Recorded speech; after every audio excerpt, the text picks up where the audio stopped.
Привет, друзья, с вами Одинокий Джейсон.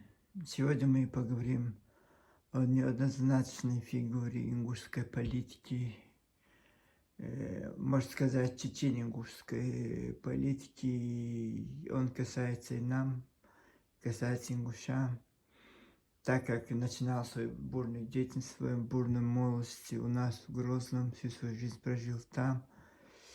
60-х годов после окончания Омского сельскохозяйственного института в 1960 году приехал в Грозный и работал в Министерстве сельского хозяйства Чечено-Ингушской ССР до 1989 года, когда он решил оставить эти карьерные дела и всецело отдался политику, решил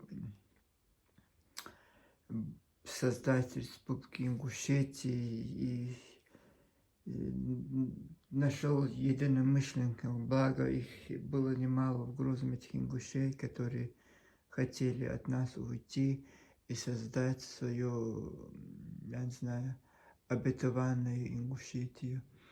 Я, знаете, я просто сижу тут.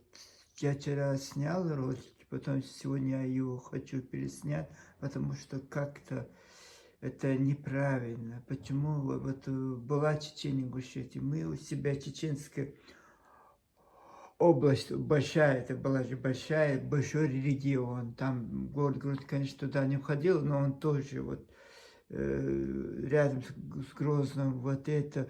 И к нам присоединили этих ингушей. Кто пострадали? Ингуши пострадали, которые пришли на готово, или мы, чеченцы, которые, наверное, не хотели, чтобы они приходили. И вот нас тоже же лишили этой родины. Почему у нас это не бегали, не хотели вот уйти из СССР, чтобы сделать Чеченскую республику? И то в 91 году, когда ситуация в стране кардинальным образом изменилась, когда многие республики союзники, которые входили в состав единого государства, решили уйти, чеченский народ только тогда, в 91 году, воспользовался своим возможностью уйти и проголосовал, выбрал путь независимости. И вот этих ингушей непонятно, почему тогда, спрашивается, не было чеченское движение, чтобы избавиться от этих ингушей. Вот почему было у ингушей такое движение, которые хотели они избавиться от чеченцев. Вот в этом кроется вся вот это, я не знаю, какой-то диссонанс. Я понимаю, их выселили бы в Сибирь, где-то Якутии, они, вот тогда их можно понять, их рвение, там, создать это бедное счастье. У вас же была эта автономия, была совместная автономия. Ваш район Назрань никто не покушался. На ваш язык никто не покушался. В гимне Чечено-Ингушетии на 3 языках все велось, хотя вы представляли 5% населения Чечено-Ингушской ССР, миллион чеченцев, 300 тысяч русскоязычных, вас там Чечено-Ингушетии 100 тысяч там не было. Вы даже не представляли 5% населения части. Столько у вас было прав, столько у вас, все ваши дикторы, все эти грозненское телевидение, грозненское радио, Чечено-Ингушское радио, режиссер, самый главный, гостелерадио, Ингуш, Ратмир Ильянов, дикторша, вот это Мальсагова, вот это Абадиева, сколько их было, весь город был заселен этими ингушами. И вот бедные несчастные вы, товарищи, вам мало это было, потому что было мало. Вы хотели вот доминировать над чеченцами. Нужно, если хотите доминировать, население у вас должно было соответствовать, потому что у нас сотнях сел, сотнях городов мы жили, поэтому у вас, вот да, у вас была власть в Грозном, но дальше вы не могли, поэтому, а колхоз, у вас Назран был колхозом, там не развернешься это. И вот поэтому стиснув зубы приходилось, конечно, это унижение на коленях перед русскими, там кланяться, смеяться. И точно так же, наверное, вы делали и нам, чеченцам, там, соседям вашим, в грозных квартирах, вот это лицемерно там, вот лицемерили. И вот я вот вчера сидел и думал, вот я выслушал вот этого человека, мне важно было выслушать, потому что я родился в то время, проживал в то время, но я не был вовлечен в эти процессы, и мне было интересно узнать, вот как это, их с ингушской стороны, как это было. Трехчасовой этот фильм я послушал, я еще пару фильмов послушал. Честно слово, я готовился очень, потому что Бембалат Богатырев, это, можно сказать, Глиба, и даже Базоркин, Бембалат Богатырев, больше раз я общался в Ингушетии. Две эти люди, которые, этот серый кардинал, этот Идрис Базоркин, который всех их, вот этих всех вел он, всем им подсказывал, всем им указывал. И вот так как он внук генерала, там, Базоркина, вот такой. И вот я вчера снял, вот тоже после часовой ролик, я все постарался вам сказать. Прежде чем мы зачитаем биографию, мне кажется, будет правильно. Сейчас мы послушаем его, немножко послушаем, а потом вам зачитаем, потому что это очень бывает нудно и долго. Биография очень большая, 11 листах печатных. Но там что мы можем узнать? Там такого ничего нету. Вот я с первой части, второй части я не буду ничего брать. Вот с первой части, потому что там это уже человек сдал, он трясет руки, трясется руками, трясется вот это, я не знаю, в течение года этот фильм снимался, я не знаю. И вот тут хоть немножко можно послушать человека, понятно. А в второй части очень сложно это сделать, потому что больной человек и слушает очень. Вот представляете, они ждали, пока он там нельзя было интервью снять в 1992 году, вот такой просторный. В 2005 году, нет, в 2012 году, когда человек уже почти одной ногой там решили взять интервью.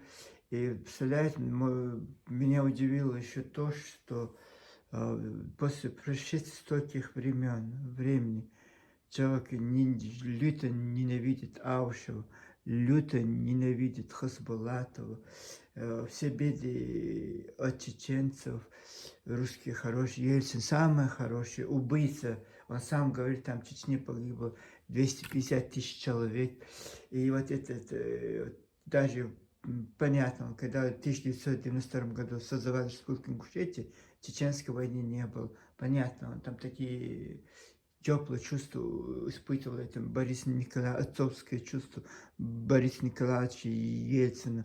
Но потом, сейчас, в 2012 году, он же понимает, что две чеченские войны вот он, две чеченские войны, вот как можно вот так человека восхищаться, тоже непонятно. Еще я вот это внимательно смотрел, потому что мне очень было важно понять, вот как человек, откуда эта ненависть к чеченцам. Вот сейчас я понимаю, откуда эти теперешние комсомолки, наркоманы, проститутки бегают, и сумасшедшие домохозяйки, там из пены рта, там, не знаю, экстазе, там, с ненавистью, вот, чеченцам, вот у них, оказывается, были учителя. Один из этих учителей, вот этот Бейбалат Богатырев, который очень рассказывает, как, что было, и не скрывает, это 2012 год, Представляете, вот тогда они вот так говорили. В 1988 году они вот так нагло, в 1973 году вот так нагло разговаривали. И нас, чеченцев, упрекали. И как будто бы из-за этих ингушей мы лишились очень многого. И эта квота, они же говорят, у нас была квота, точно такая же квота была и для чеченцев. И вот если вы, ингуши, эту квоту заполонили, чеченцев вообще не было никуда идти. А потом еще говорите, нужно было учиться, чем коровники там делают в России. И представляете, миллионный народ, и вас, ингушей, 100 тысяч не было, половина в Северной Осетии и половина в Чеченской Республике. И в Грозном вы живете, все, конечно, вы будете учиться, когда у вас проблем нет, вы в квартирах, вот, заводах, фабриках, везде вы устроены, ваши отцы, родители, зарплаты, вам не нас миллион чеченцев, как наши семьи прокормить? Колхозов так таковых было, но было очень мало. И как это люди могли себя, вот куда-то нужно было ехать, но это же не позорно. Они не ходили, как эти дети, станции протянут рукой, милицию они не просили, как эти. Они честно зарабатывали, как ты зарабатывал свой хлеб на коленях вот в Москве там. И я биографию тоже прочел.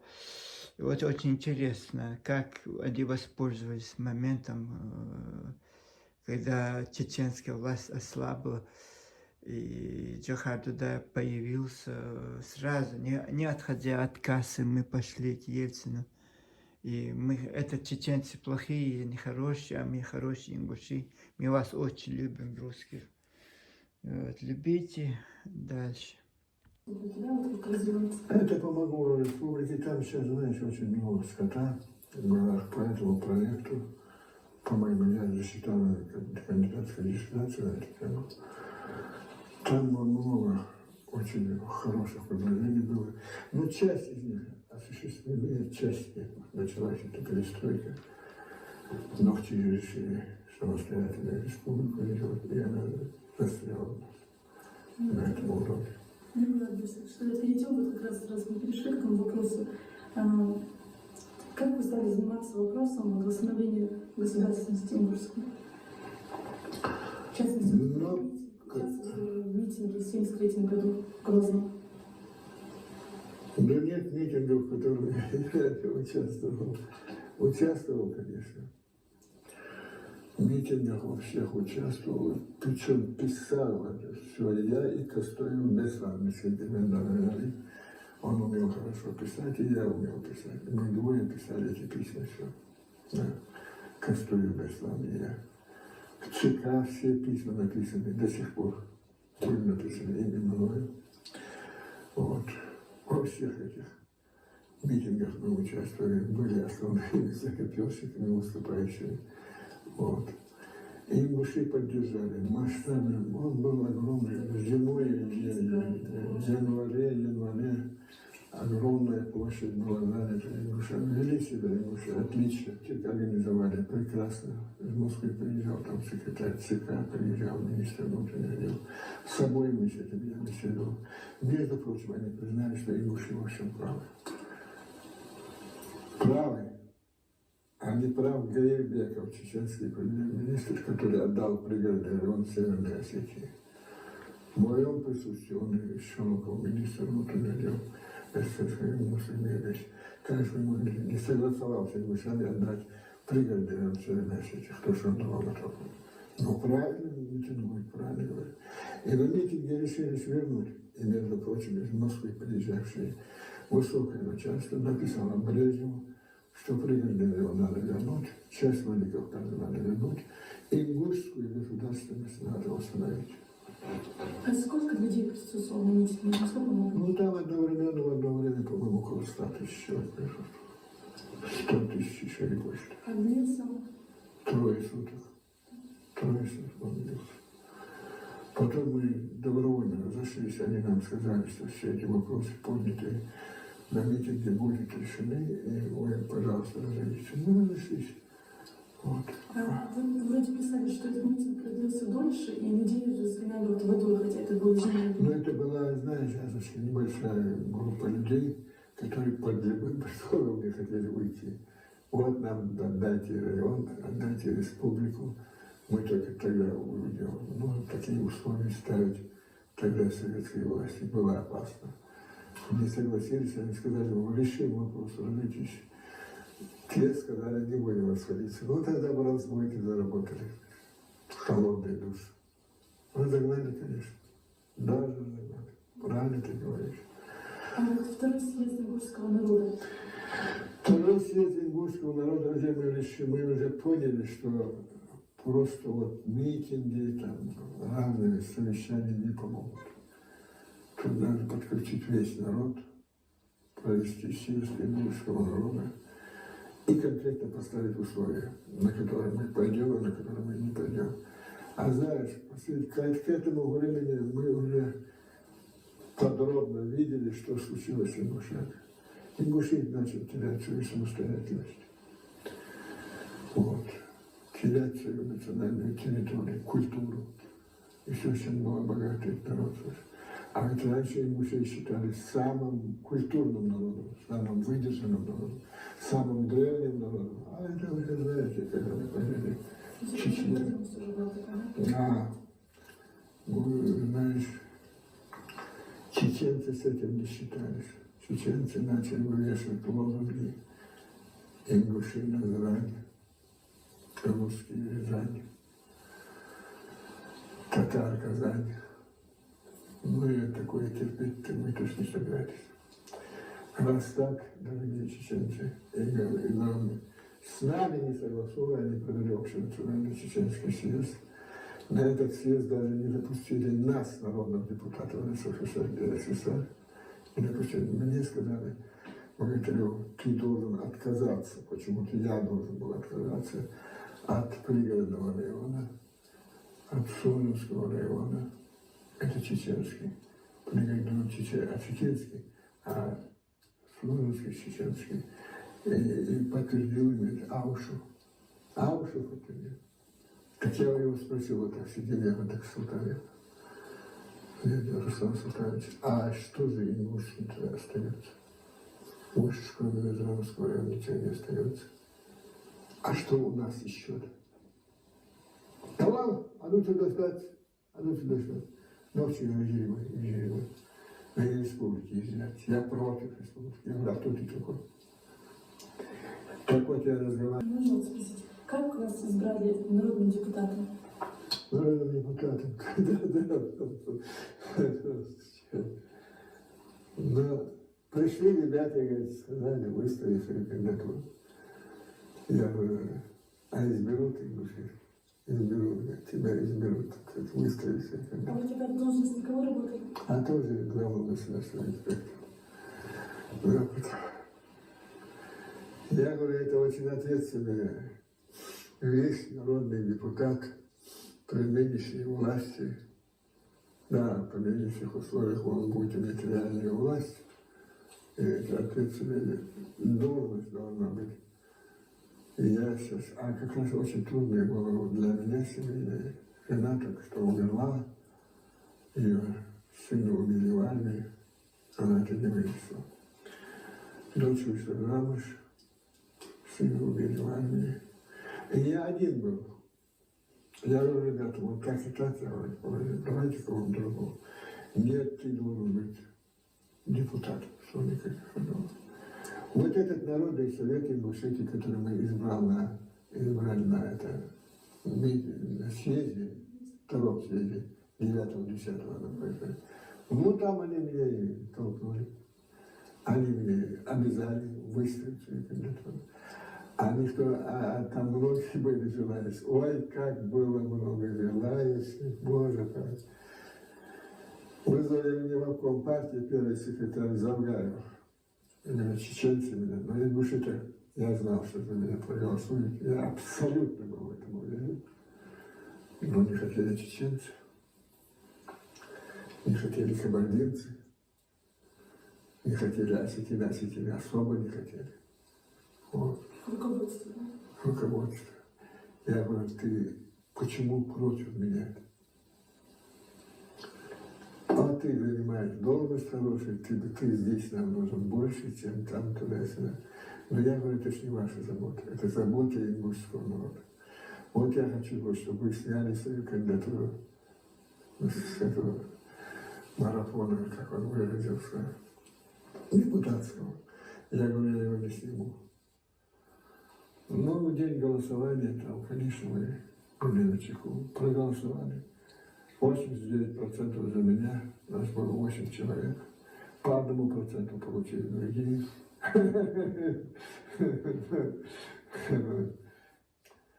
Ну и когда избрали, главное, они туда, значит, кого только рисовали. Кого-то, только не умных. Только не тех, кому нужны, которые нужны ингушам. Еще вы рассказали такую историю красивую о том, когда вас назначили народным депутатом, избрали, вы пришли домой. Ну я пришел домой один, большая трехкомнатная квартира. А вот это самый интересный момент, по-моему, да.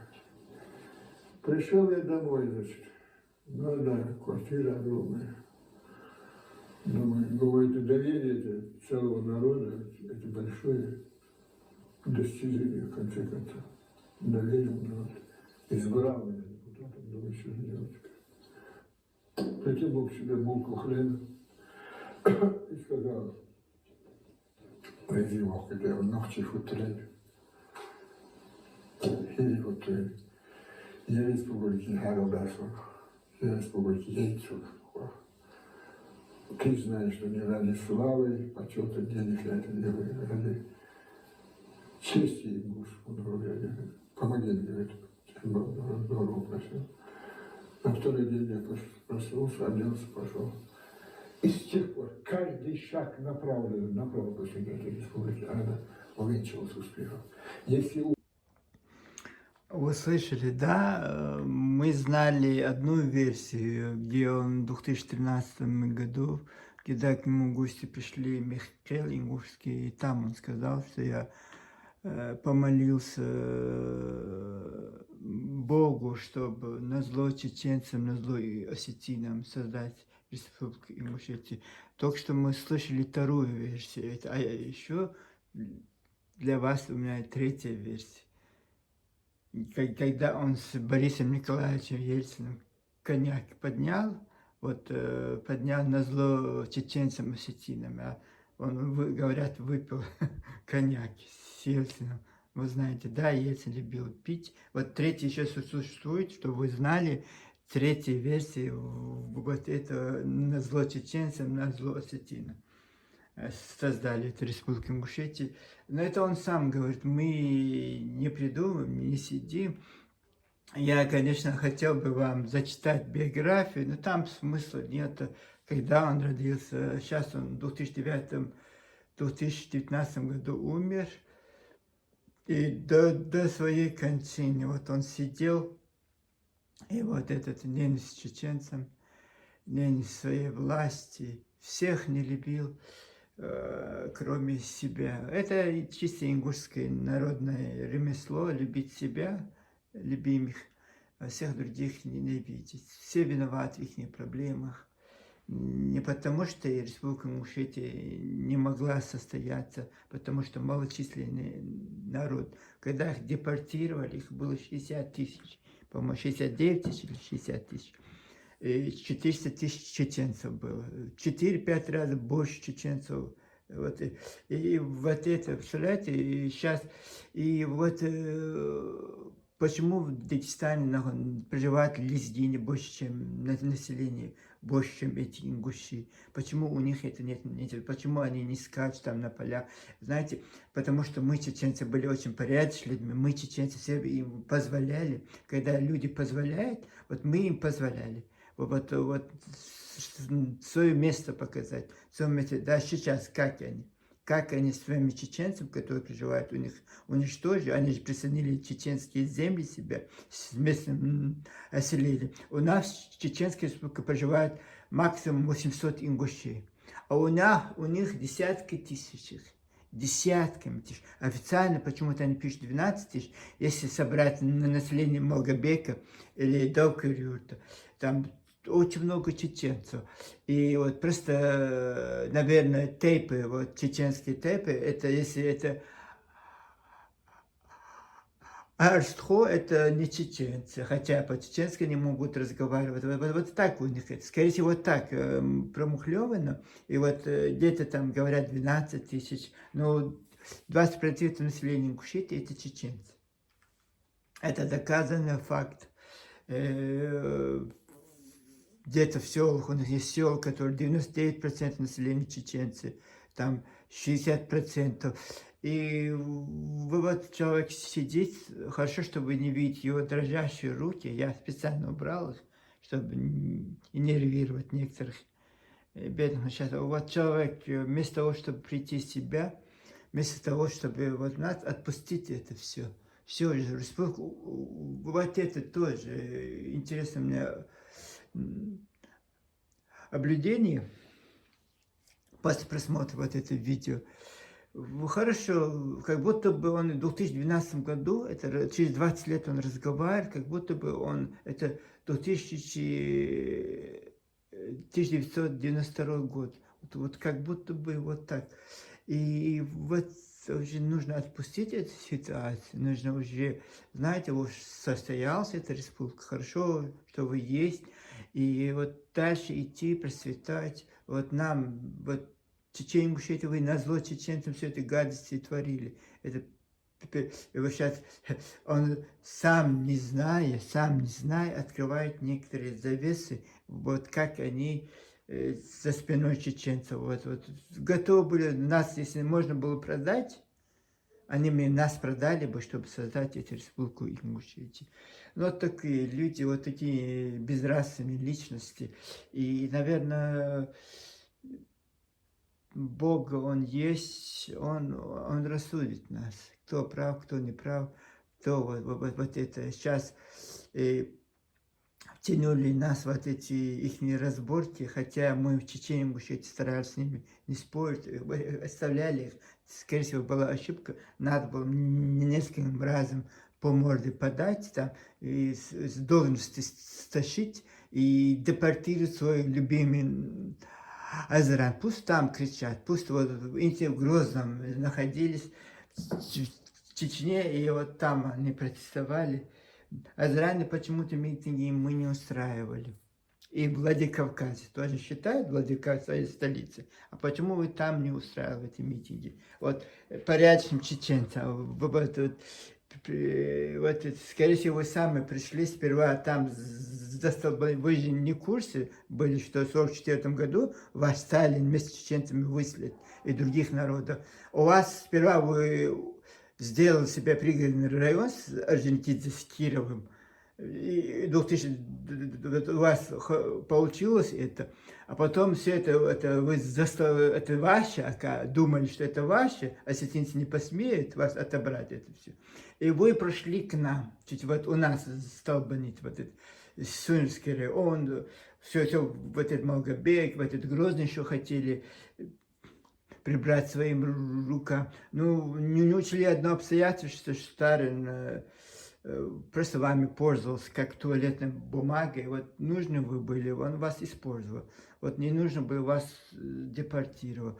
И вот я ждал, что он будет обвинять чеченцев, как и многие ингуши обвиняют в депортации, что чеченцы были виноваты. Но он тоже тут, не тут, а когда Мехкел через год после этого интервью, к нему приходит Мехкел, и вот там какой-то профессор сидит, и этот, скорее всего, русский, я не знаю, кабардинский, какой он национальность, может, ингуш.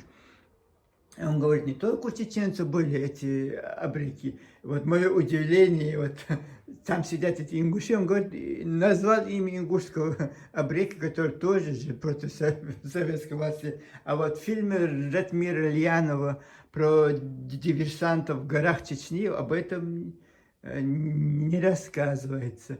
1985 года фильме, где по заказу КГБ на основании документов НКВД вот они состряпали вот это, что чтобы оправдать депортацию чеченцев, ингуш главный режиссер Гостелерадио ЧССР снял этот фильм, чтобы оправдать депортацию чеченцев. И вот такое вот это нестыковочки. И вы видели, слышали, да? И там еще мы сейчас дальше пойдем. Вот я просто вас хочу, скорее всего, не знаю, может второй час снять. Просто я не знаю, будем двигаться дальше. Ингушетии. Мир с тобой, говорит, Ингуши, говорит, мир с тобой. Очень хотелось руководить Ингушетией, как Зою. Вот, еще больше хотел там. А уж он делать ничего не хотел, а уж он ничего не делал. Кроме того, что я преследовал нас.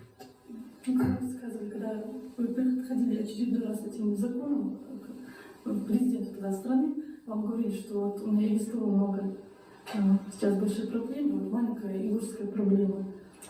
Вот я пошел к нему последний раз. Вроде как будто бы мы все наладили, работали, чего. Относился он ко мне неплохо. Ну а тот сберегился совсем и все. Там два его помощника сидят, яйца. Он, говорит, мне было бешен, не надоели эти ваши республики. Скоро, говорит, как он выразился, дагестанский аул, говорит, потребует самостоятельной республики. Надоели эти дикари ваши, Зрановские. А потом его помощник Илюша усмехался, говорит, слышал через стол, говорит, вот, нормальное, говорит, выступление. Да, в его кабинете. И знаете, вот эти русские выходят, они интересные очень. Вот только что он нас дикарями назвал, ругался, все хотел, а тут говорит, за добрый, отзывчивый, гуманный, благородный ингушский народ. Он говорит, и мы это все слушаем. За Ингушскую республику, да будет так. И выпил залу 250 грамм. А потом позвонил Хазбулатову звонит, Руслан Иванович. Опять сидит у меня вот этот богатырь, он мне надоел, говорит, до фибры души, вот туда. Он просит образовать Ингушскую республику вот в составе такой. И он говорит, вот предъявляя к нам такие условия, он прав говорит. Ингушскую республику надо провозгласить. Там проведен референдум, все там готово. Поддерживает. А Борис Николаевич, такого народа, как ингуши, нет. Он всегда говорил, такого народа, как ингуши, нет. Это всего лишь чеченская племя. И такую республику не надо провозглашать. И Ельцин положил трубку. Вот как происходила вся эта война. Это жуткое дело, когда ты знаешь.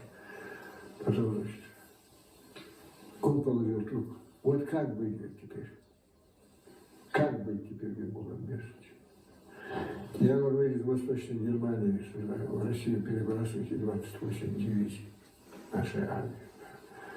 У турок очень хорошие строители. Вам надо позвонить турецкому президенту и попросить, чтобы туда и вызвали Хазбулатова переговоры для строительства военных городков, чтобы разместить эти войска. Но они его приглашают, пока он 2 недели там болтает, мы провозгласили Ингушскую республику, он нам не будет мешать. Он говорит, это действительно умная речь, это умное дело. И тут же позвонил турецкому президенту. Тот сразу связался, у них связь там, знаешь, да, космическая. Вот, и на завтра он уехал на 2 недели в Турцию, пока он там болтался, пока он там купался в Юнане ему.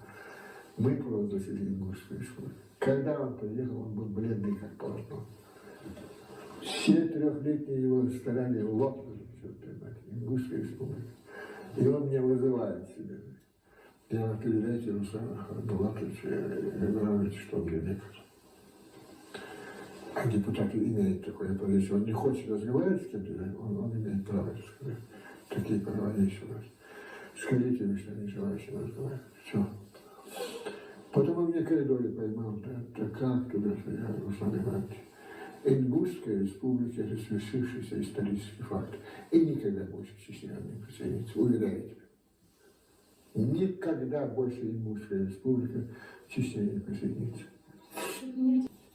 Эти самые акты Сталина незаконными, преступными, антиконституционными, и отменить полностью. Ну и вот я говорю, все вот эти карачаевцы, черкесы и так далее, другие народы, они вернулись домой и живут у себя дома, не живут ингуши. Почему? Потому что у нас некому потребовать, понимаешь? Вот если бы Аушев в свое время не стал бы там нас представлять, а пошел бы к тому же Ельцину и сказал бы: Борис Николаевич, вот законы. Закон – это приказ. Закон – это ж не постановление, это ж не съезд, это приказ. Видите, его должен выполнять руководитель. Вот давайте выполняйте приказ этот. И верните мне родину. Ну, никто этого и говорить не хочет. Аушев говорить не хочет. Он не стал это делать. Дядьков пришел к власти, тоже не стал этого делать.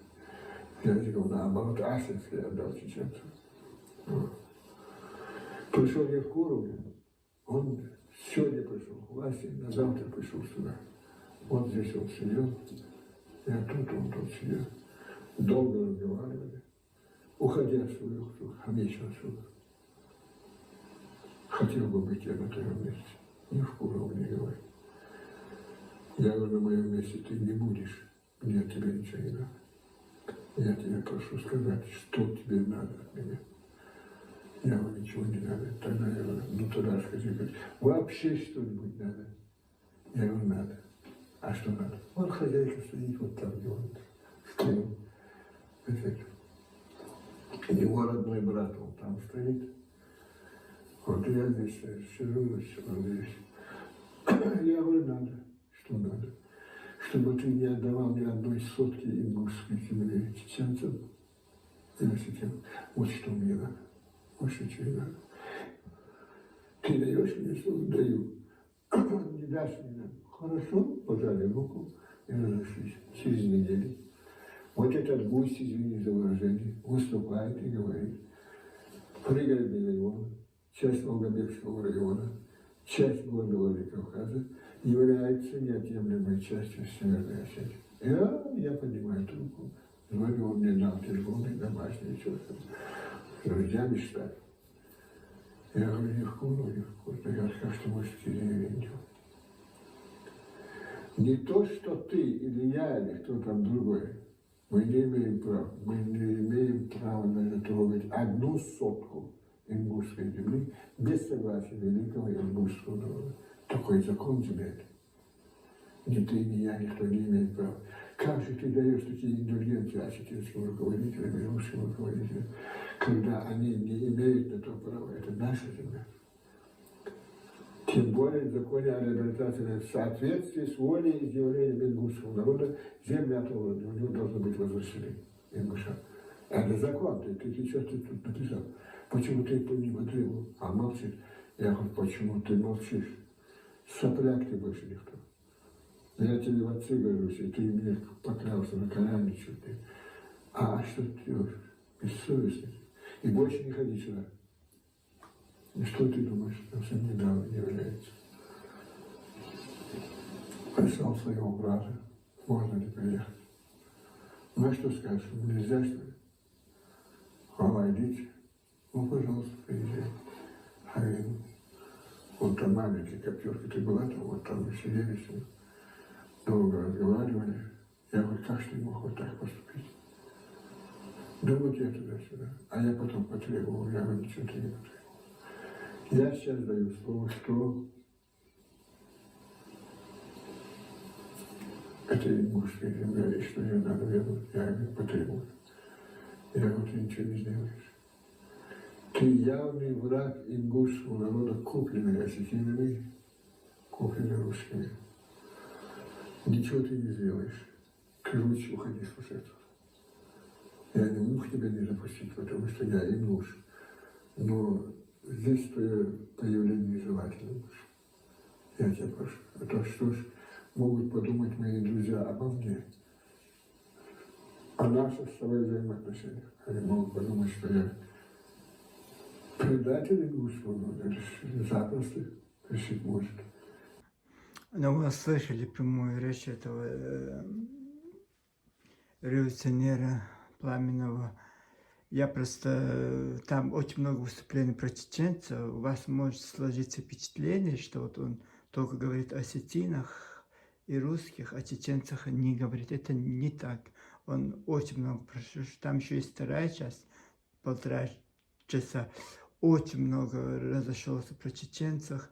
Говорю, не очень лицеприятно. Он спарит с осетинами. Вот он постоянно это упоминает. Просто я не могу все это включить, потому что это чей-то фильм и существуют авторские права, поэтому я имею только право учебных и просветительской деятельности. Соответственно, акта 107 авторских прав международных от 1976 года, просто включить фрагменты.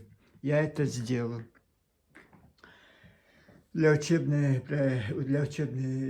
цели. И вот вы слышали, да, прет эта ненависть чеченцам, своей власти, соседям.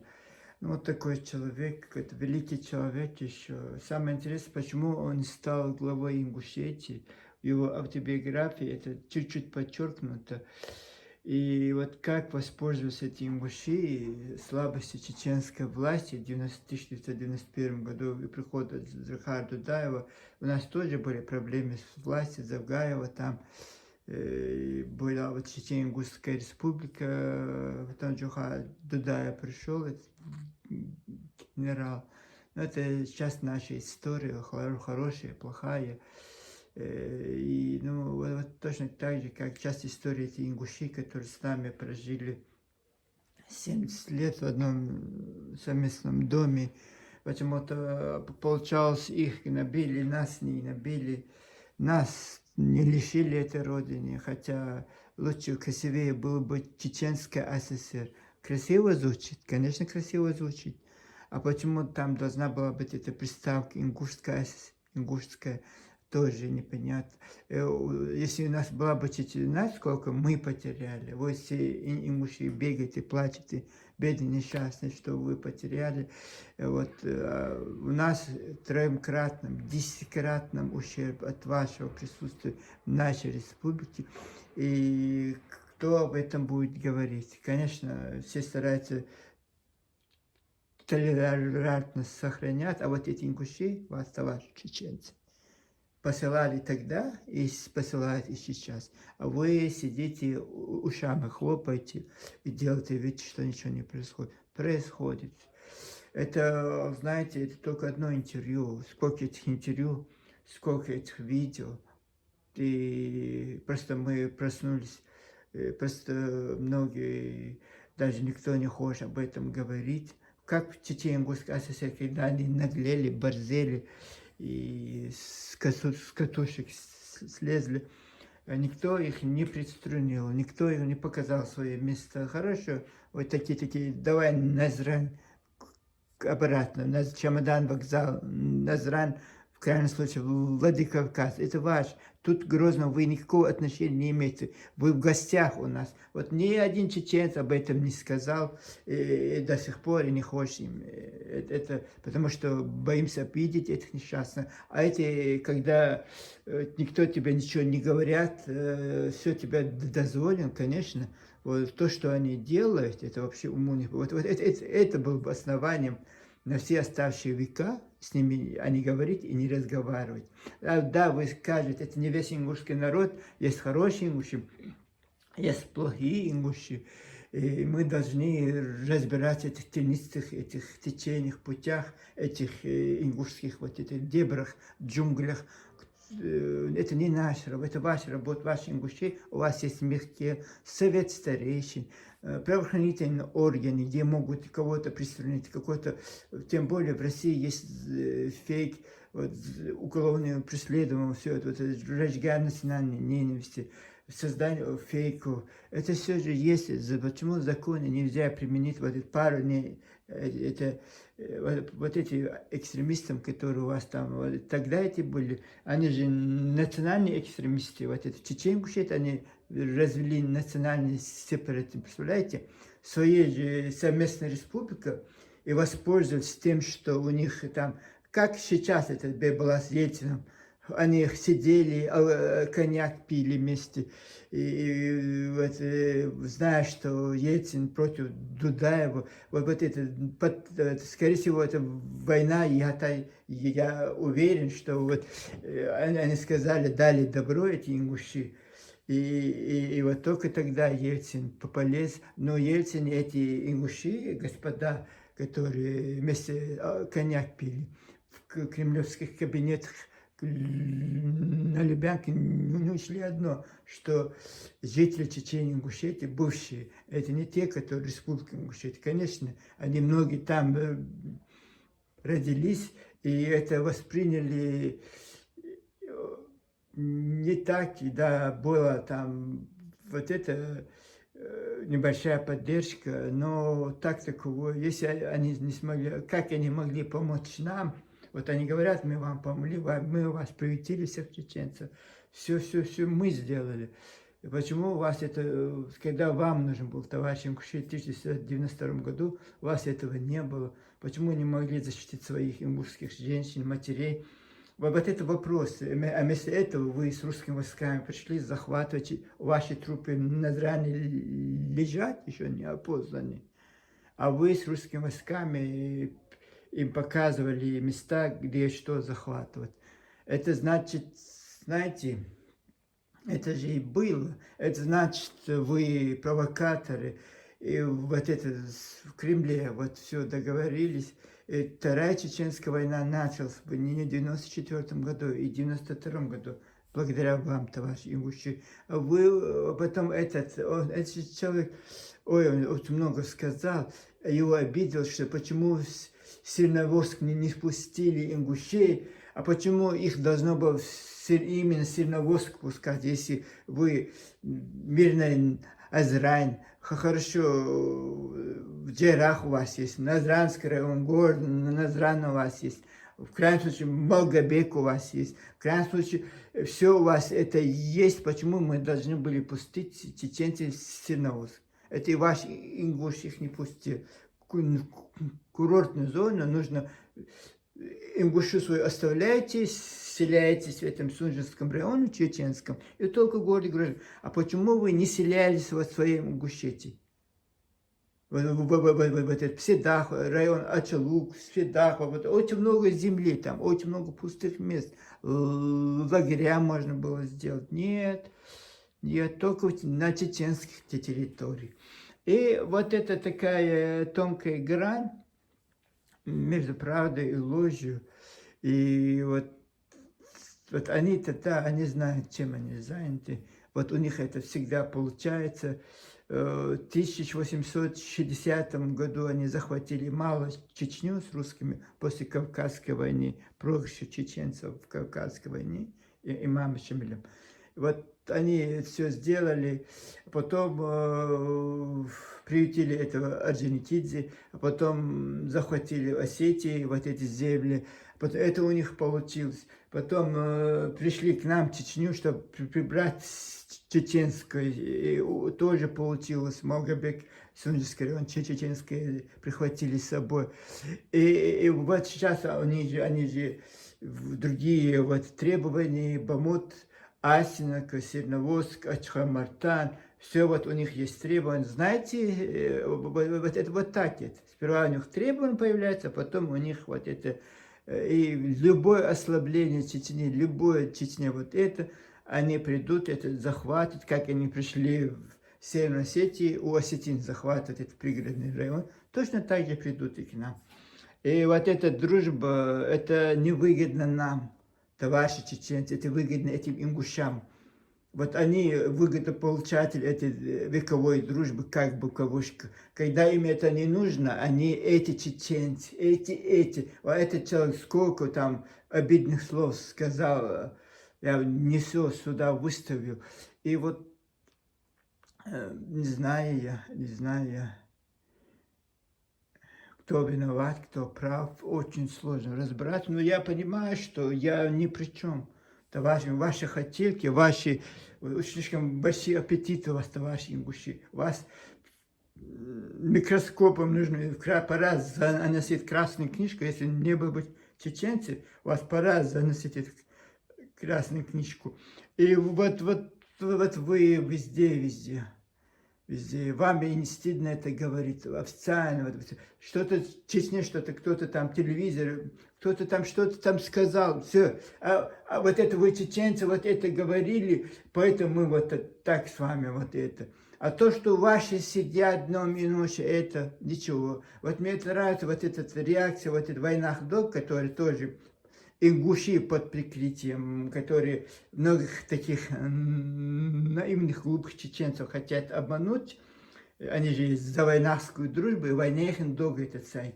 И вот как они пришли, вот это Назер, это Кишихаджи, и тоже кислыми мордами там ходили, не понимали, куда они пришли. Там чеченцев пригласил, отказать было, так как они себя позиционируют мусульмане, не смогли отказать, и пришли какие-то кислые мины, там походили полдня и сразу уехал в свою Ингушетию. Вот этот сайт, который тоже такие, вот это, вся ингушская пропаганда там, все, вот это, и вот и очень тонко. Вот что чеченцы сказали, сразу выдают эфир. Вот чеченцы, вот это, вот. А почему вы, товарищи ингуши, они говорят, что говорят ваши эти твари?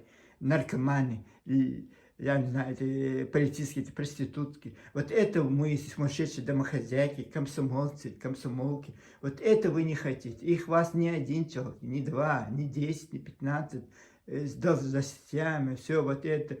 Тысячами вы снимаете ролик. Я даже не блогер, я просто сижу, вас комментирую.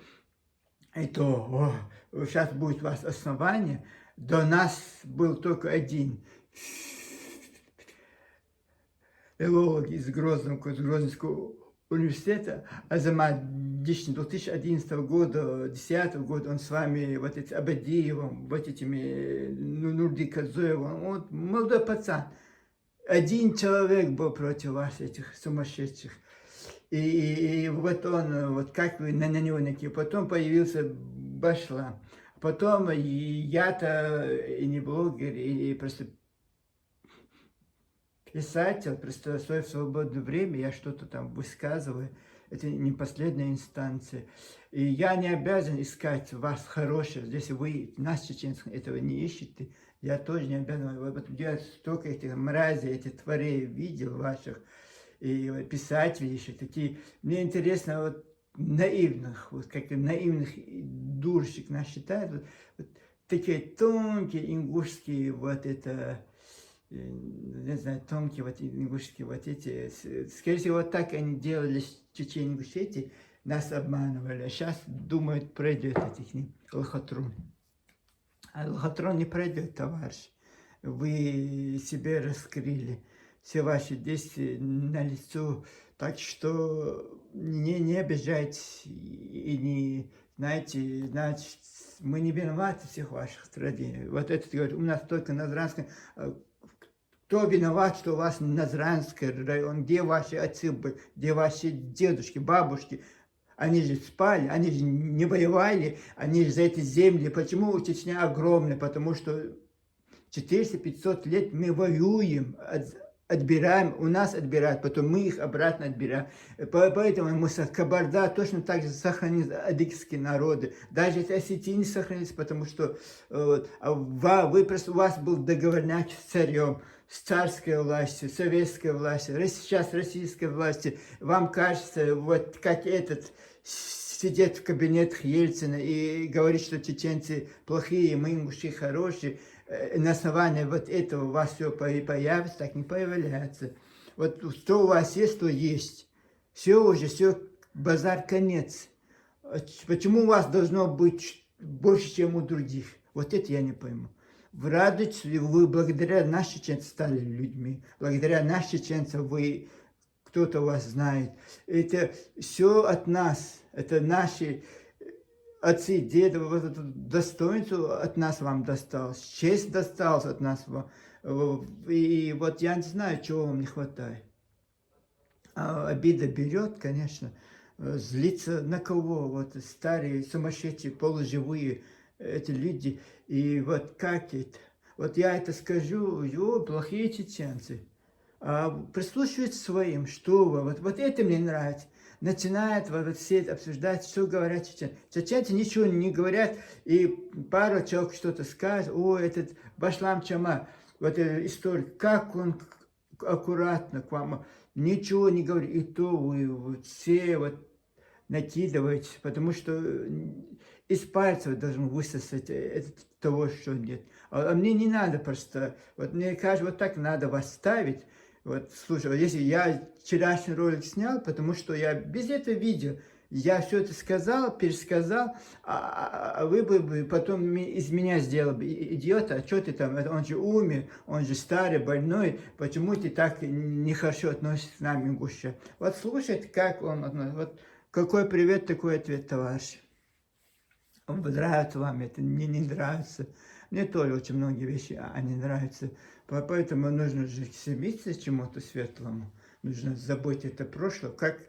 Как у вас будет будущее, у вас, если вы зациклитесь в этом прошлом, это древность, это я не знаю, что у вас там тогда ничего не было. Все чужое вы присваиваете себе. У вас истории нет, ничего нет.